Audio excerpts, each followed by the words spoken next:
एक कसक मेरे मन में रह गया कि सवाल हम ही से, ठीक है हमारे नेता 9 बार नहीं, तराजू के पलड़े को समानांतर करने के लिए आपको तो उस पृष्ठभूमि में जाना पड़ेगा ना कि मेरा यही अंदाज जमाने को जमता है, इसीलिए मेरा चिराग जमाने के लिए जलता है। लेकिन बिहार की जनता का नारा है 2025 नहीं, बार बार नीतीश। 2025 फिर से नीतीश, और लगातार 10वीं बार जदयू के जो नेता हैं वो कह रहे हैं कि बिहार में नीतीश कुमार की वापसी होगी। और इसी विषय पर बात करने के लिए प्रदेश सचिव हैं जदयू के साकेत कुमार सिंह हमारे साथ हैं, इनसे बातचीत भी करेंगे। और कई सारे अब सवाल आ गए हैं, विधानसभा का चुनाव नजदीक है तो कुछ तल्ख सवाल भी होंगे। सबसे पहले स्वागत।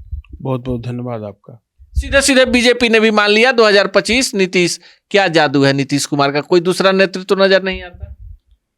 जादू नहीं है, ये उनके द्वारा किए गए विकास कार्यों की परिकल्पना है कि बिहार और बिहारवासी उनके मुरीद हैं।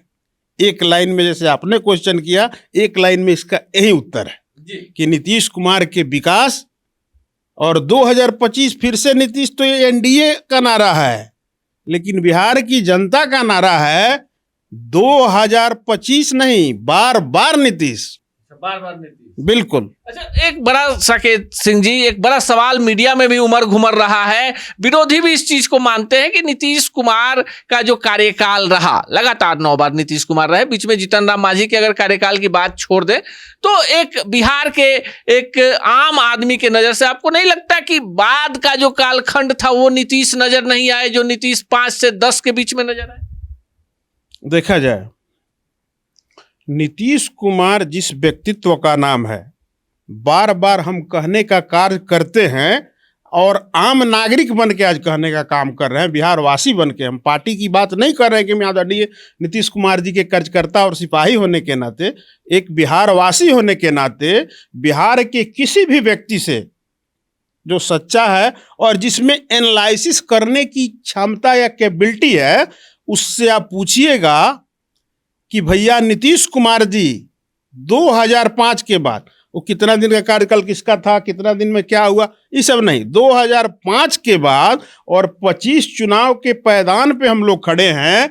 आदरणीय श्री नीतीश कुमार जी ने इस बिहार और आपको, आपके परिवार के साथ क्या देने का काम किया है। बिहार की एक एक जनता, बिहार का एक एक परिवार हमसे सुंदर ढंग से इसकी व्याख्या करके आपको समझाने का कार्य करेगा, क्योंकि मेरा यही अंदाज आदरणीय नेता के प्रति हम कह रहे हैं कि मेरा यही अंदाज जमाने को जमता है, इसीलिए मेरा चिराग जमाने के लिए जलता है। चलिए, चिराग की चर्चा कर दी तो हम चिराग पर ही आ जाते हैं। वैसे कई सारे और सवाल आपसे पूछेंगे। एक खबर आती है, जदयू सबसे ज्यादा सीटों पर, सेकेंड नंबर की पार्टी बीजेपी, और बाकी जो गठबंधन के साथी हैं उनके लिए चिराग पासवान मुजफ्फरपुर में दूसरा राग। उनके जीजा कह रहे हैं कि जदयू तो मेरा कभी रहा ही नहीं गठबंधन का साथी। अब ये जो प्रश्न आप हमसे कर रहे हैं, ये मेरे संज्ञान में नहीं है कि उनके जीजा जी क्या कहे और वो क्या कह रहे हैं, लेकिन इतना मैं एक दल का कार्यकर्ता होने के नाते, नीतीश कुमार जी के सिपाही होने के नाते, ये मजबूती से अपनी बातों को रख सकते हैं कि एनडीए का मतलब बिहार श्री नीतीश कुमार जी और आदरणीय श्री नीतीश कुमार जी के नेतृत्व में एनडीए अपने घटक दलों के साथ, पूरी चट्टानी एकता के साथ आदरणीय मुख्यमंत्री बिहार को 25 से 30, 225 के लक्ष्य को पार करते हुए बनाने की तैयारी में लगा हुआ है।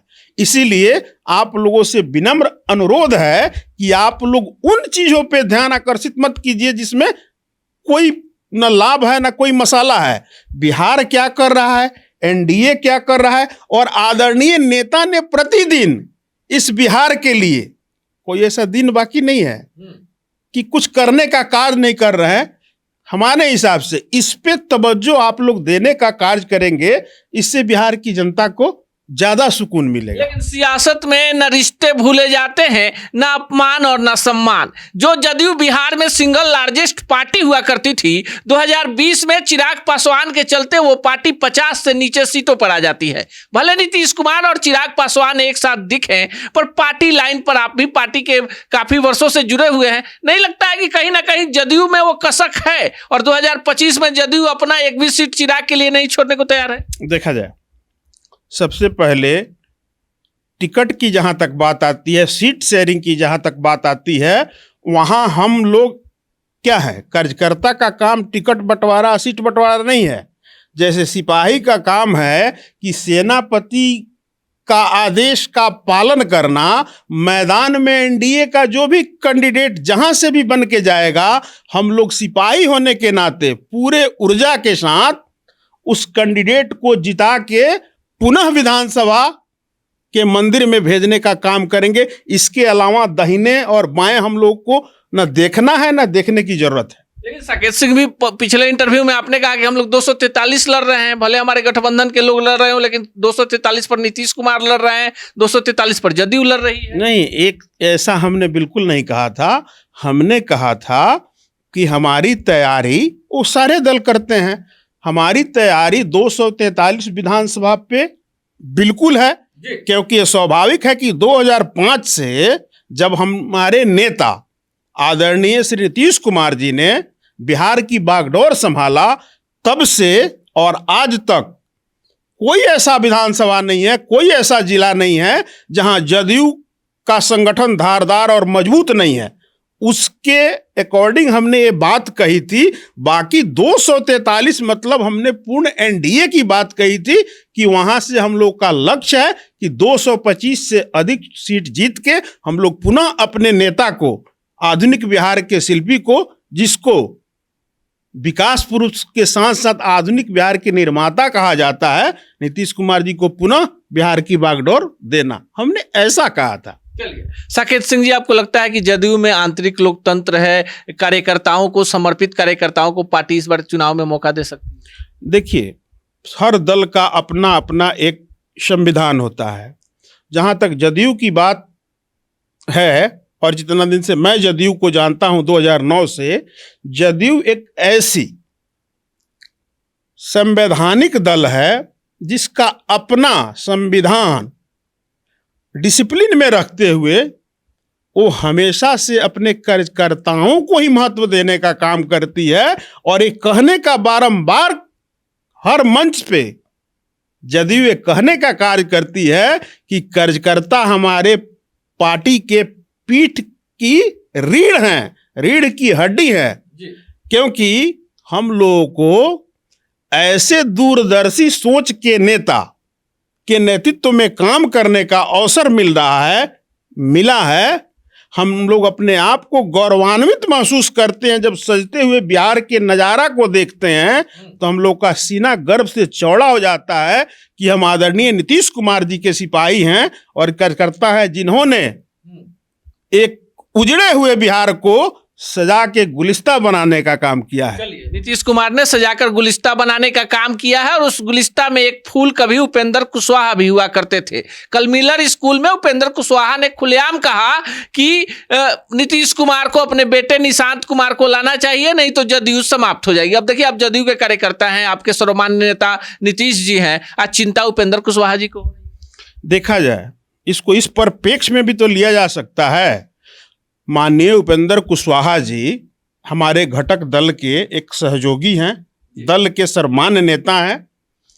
वो अपनी भावना व्यक्त कर रहे हैं, तो किसी के भावना व्यक्त करने पे पाबंदी आप नहीं लगा सकते हैं। उनके अंदर भी खुशी है। इसका भावार्थ ये भी हो सकता है कि जिस आदरणीय श्री नीतीश कुमार जी ने एक खंडहर बिहार को यहाँ तक पहुँचा के गुलिस्ता बनाने का काम किया है, उनके पुत्र अगर राजनीति में आते हैं, निशांत बाबू, तो ये सिलसिला जो बिहार प्रगति के पथ पे निरंतर बढ़ने का काम कर रहा है, इसमें और चार चांद लगने का कारण इस मंशा से भी वो कह सकते हैं, कहे होंगे। लेकिन जो जदयू कर्पूरी ठाकुर, राम मनोहर लोहिया, जयप्रकाश नारायण की दुहाई देती है, क्या वो जदयू स्वीकार कर पाएगी? क्या परिवारवाद का आप लोग विरोध करके बिहार की सत्ता में आए, आप लोगों ने लंबी लड़ाई लड़ी, और आपको लगता है कि निशांत कुमार आएंगे तो फिर नीतीश कुमार पर परिवारवाद का आरोप नहीं लगेगा? ये वही नीतीश कुमार जो दिल्ली में जब पहली बार पहुंचे सांसद बनकर और पत्नी ने यहां से ट्रांसफर के लिए लेटर लिखा तो मुख्यमंत्री को चिट्ठी लिख दी, क्या स्वीकार कर पाएंगे? क्या देखा जाए, परिवारवाद का, असल परिवारवाद का डेफिनेशन क्या है समझने की जरूरत है। बाकी आप लोग समझते भी हैं, लेकिन आप लोग चाहते हैं कि कहीं ना कहीं से कुछ मिल जाए, तो वो मिलने वाला नहीं है। परिवारवाद की परिभाषा यही होती है, जो इस देश में और जिस प्रांत के हम लोग निवासी हैं, बिहार ऐसे राज्य में, चरितार्थ करने का काम और चरितार्थ करके उसको धरातल पे उतारने का काम असल परिवारवाद का वो दो ही परिवार ने किया है। देश की बात कहेंगे तो नेहरू जी के परिवार से शुरू होता है, और अपने राज बिहार की बात करेंगे तो परम आदरणीय लालू प्रसाद यादव जी के परिवार से होता है। परिवारवाद का मतलब होता है कि हम, हमारे बाद हमारी बीवी, हमारे बच्चे, हमारे बेटी, हमारे नाती, हमारे पोता, इसको परिवारवाद कहते हैं। कि मतलब दल में एक से एक काबिल लोग के होने के बावजूद भी जो भी मुख्य पद है या जो पद पे आसीन है वो मेरे ही परिवार का लोग रहेगा। वो या तो बिना चुनाव लड़े या चुनाव लड़के हार भी जाए तो उसको राज्यसभा हम लोग, इसको परिवारवाद कहा जाता है। और निशांत बाबू राजनीति में आते हैं, उसको परिवारवाद इसलिए नहीं कहा जाएगा कि नीतीश कुमार जिस व्यक्तित्व का नाम है और जिस राजनेता का नाम है, लगभग 40 साल से अधिक जिसका राजनीतिक जीवन रहा हो, एक से बढ़ के एक पद पे रहने का काम किए हो, बिहार से लेके केंद्र में 20 साल से बिहार की सेवा कर रहे हैं, उस व्यक्तित्व के दामन पे एक दाग नहीं है किसी चीज का। साकेत जी, आपकी बातों को मान लेते हैं कि दामन पर नीतीश कुमार के दाग नहीं है, कोई करप्शन का आरोप नहीं है, लेकिन ये बता दीजिए, जो व्यक्ति कांग्रेस का प्रदेश अध्यक्ष होता है, जदयू में आता है बिना चुनाव लड़े, अशोक चौधरी, पार्टी में जो उनका कद बढ़ा है। दूसरी चर्चा कर ले, संजय झा जदयू से, बीजेपी से आते हैं, राज्यसभा में जाते हैं, उनको पार्टी का कार्यकारी अध्यक्ष बनाया जाता है। तीसरे नाम की भी चर्चा करेंगे, ललन सिंह की। जिस तरह से पार्टी में 3-4 लोगों का कद बढ़ा है, आपको लगता है कि जो लोग संघर्ष के दिनों में, समता पार्टी के समय में, नीतीश कुमार के बुरे दिनों में खड़े थे, पार्टी में कहीं ना कहीं उनको तवज्जो नहीं मिल रही? अब हमको लग रहा है कि हमको आपके इस प्रश्न की जवाब देने की जरूरत ही नहीं पड़ेगी, क्योंकि आपके प्रश्न में ही इस सवाल का उत्तर छुपा हुआ है। आपने समता काल की चर्चा की, बुरे दिनों की चर्चा की, तो शायद आपको ये विदित नहीं है कि आदरणीय, परम आदरणीय ललन बाबू उन दिनों से आदरणीय मुख्यमंत्री जी के साथ हैं, और हर सुख हो दुख हो किसी भी परिस्थिति में ओवरऑल नीतीश कुमार जी को वो किसी सूरत पे नहीं छोड़ने का काम किए हैं। और इसका दूसरा उदाहरण ये है कि इंसान को मौका मिलता है अपने कर्मों के अनुसार, हर जगह हर व्यक्ति को मौका मिलता है, लेकिन मौका मिलने के बाद वो अपने काबिलियत से, अपने कैपेबिलिटी से किस ढंग से उस शीर्षस्थ ऊंचाइयों को पा सकता है, इसमें किसी को बड़ा और छोटा बनाने की कहाँ जरूरत है। आपका कर्म जैसा रहेगा, आपका जो परफॉर्मेंस जैसा रहेगा, आपको खुद ही आगे बढ़ने का रास्ता मिलते जाएगा। इसीलिए कि 2 आचार में सिमट के नहीं रहना है, सबको मौका मिलता है। मौका को पकड़ के जो आदमी मौका के साथ चलने लगा वो शीर्ष पद पे चला गया, ऐसा थोड़ी है। लेकिन जहां तक सम्मान की बात आती है पार्टी में, वो हमारे एक पंचायत अध्यक्ष क्यों ना हो, हमारे बूथ अध्यक्ष क्यों ना हो, हमारे सम्मान नेता जब बोलते हैं या हमारे प्रदेश अध्यक्ष जी जब बोलते हैं, तो हमारे बूथ अध्यक्ष भी अपने आप को महसूस करते हैं कि नहीं, बेशक दल में कोई माननीय है, लेकिन हमारा भी नाम आदरणीय नीतीश कुमार जी के डिक्शनरी में और जेहन में बुध बूथ अध्यक्ष होने के बाद भी सम्मान से लिया जाता है। और इसीलिए तो जदयू का हर कार्यकर्ता दिन रात लग के अपने पार्टी और अपने मुखिया के प्रति पूरी निष्ठा के साथ पार्टी को हमेशा धारदार रखने का कार्य करता है। ये आत्मविश्वास ही तो है, ये नीतीश जी के सिपाही होने का आत्मविश्वास है। और जो लोग जिस पे आपको जाना चाहिए अभी के परिवेश में, उस पे आप नहीं जा रहे हैं और इंटरव्यू हम लोग का लंबा होते जा रहा है, तो आप नहीं जाएंगे, लेकिन आपका तो काम है कि हम ही पे वार करना। तो कुछ उन लोगों के बारे में भी कहिए जिन्होंने बिहार को खंडहर बनाया था। हमने कई बार इशारा कर दिया कि उजड़े हुए बिहार, खंडहर बिहार, लेकिन मौका मिल गया ना। अब देखिए 9 बार का मुख्यमंत्री, और फिर हम जंगल राज की चर्चा करें, हम उस व्यवस्था की, नरसंहारों की चर्चा करें, उस बिहार की चर्चा करें जहां चरवाहा विद्यालय हुआ करता। अब तो हम नीतीश कुमार की चर्चा कर रहे हैं ना। की चर्चा के साथ कभी भी किसी तराजू के पलड़े को समानांतर करने के लिए आपको तो उस पृष्ठभूमि में जाना पड़ेगा ना कि आप थे तो हम कहाँ थे, और ये हैं तो अब हम कहाँ हैं, तभी ना एक तुला का एक सवाल। लेकिन साकेत जी, हम आपकी तमाम बातों को मानते हैं कि 2005 से 2025 का बिहार बदल गया। जिस बिहार में गड्ढे में सड़क हुआ करती थी, अब सड़क में भी गड्ढा नहीं दिखता। सरकारी विद्यालयों में बीपीएससी वाले टीचर आ गए। स्वास्थ्य की स्थिति को आपने सुधार दिया। सामाजिक सुरक्षा पेंशन योजना की राशि आपने बढ़ा दी। शिक्षकों की बहाली कर दी, पुलिस की बहाली कर दी, महिला पुलिस की बहाली कर दी। बिहार में पंचायती राज, ये आखिरी सवाल होगा।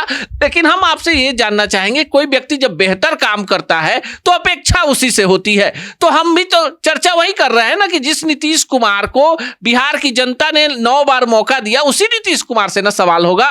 बिल्कुल करिए, हम लोग तो चाहते ही हैं कि आप लोग सवाल करिए। हम लोग वो हर सवाल का जवाब देंगे। सवाल आपका चाहे जिस भी क्षेत्र और जिस भी फील्ड का हो, क्योंकि हमको पता है ना, हम लोग को ये पता है कि कहीं से सवाल तो बिहार के परिप्रेक्ष्य में ही आपका होगा, लेकिन जहां से आप पूछिएगा वहीं पे हम अपने नेता का कार्य, जैसे आप थोड़ा सा गिनाए तो आपको लगा कि नहीं अब तो मेरी सांसें फूलने लगी, आप ही ने, हम नहीं बोले हैं। 9 बार के मुख्यमंत्री है ना, तो 9 बार का बड़ी लंबा समय कि आदरणीय नीतीश कुमार जी के कार्यों के चर्चा के लिए दिन घंटा में काम नहीं चलेगा, उसके लिए महीनों बैठा जाएगा। तब उस पे साक्ष्य के साथ, ये नहीं कि राहुल गांधी जी की तरह आके जिलेबी जो सोना बना के चले गए, इधर से आलू डाले उधर से सोना निकल, नहीं, साक्ष्य के आधार पे हमारे दल के किसी भी कार्यकर्ता से, किसी भी सिपाही से आप पूछने का काम करिएगा तो उसमें महीनों व्यतीत हो जाएंगे। और बाकी उधर का तो छोड़ ही दीजिए, विगत इन्हीं दिनों इसी महीने का की चर्चा आप करेंगे तो उसके लिए भी आपको घंटों लगेगा। एक कसक मेरे मन में रह गया कि सवाल हम ही से, ठीक है हमारे नेता 9 बार नहीं, बिहार की देवतुल्य जनता तो ये भी कहती है कि हमारी उम्र आदरणीय नीतीश कुमार जी को लग जाए, और 25 से 30 की हूं, बार बार नीतीश कुमार, तभी न सुनहरा बिहार का सपना लोग जो देखा था बिहार वासियों ने, और उसको जब साकार होते हुए जब रोड पे निकलते हैं तो देखते हैं कि क्या हमने तो इसकी कल्पना नहीं की थी जो नीतीश कुमार जी ने धरातल पे करके दिखाया। लेकिन विपक्ष वालों के लिए हम एक चीज जरूर कहेंगे कि कोशिश के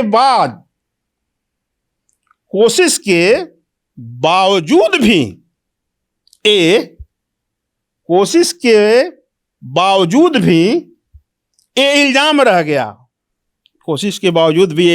गया, हर काम में हमेशा कोई काम रह गया, उठ कर बिहार का हर विपक्ष चला गया। पिकनिक जो मना था उसके परिप्रेक्ष्य में बोल रहे हैं, जिसको भ्रमण का नाम दिया गया था। उठ कर बिहार का हर विपक्ष चला गया, क्योंकि प्रोपगंडा फैलाने एवं झूठ का प्रलाप करना इनका काम रह गया। तो ये कुछ भी कर ले, बिहार की जनता ने अपने दिल और दिमाग में आदरणीय नीतीश कुमार के विकास के प्रति जो एक खाका तैयार करके रखी है, उसको कोई झुंझुना, कोई विपक्ष नहीं तोड़ सकता है। चलिए, साकेत सिंह आज पूरी तैयारी के साथ आए थे, हमने भी सवाल तैयार रखे थे। अब लोकतंत्र है तो सवाल किससे पूछा जाएगा? भाई जो 9 बार का मुख्यमंत्री और जिसकी पार्टी बिहार में 50 से कम सीटों के बावजूद सीएम की कुर्सी पर, तो सवाल तो उसी पार्टी से होगा। बाकी लोकतंत्र में लोग यानी जनता सर्वोपरि है। आपको लगता है कि साकेत सिंह की बातों में कितनी सच्चाई है? नीतीश कुमार को फिर से मौका मिलना चाहिए? कमेंट बॉक्स में जरूर बताइएगा।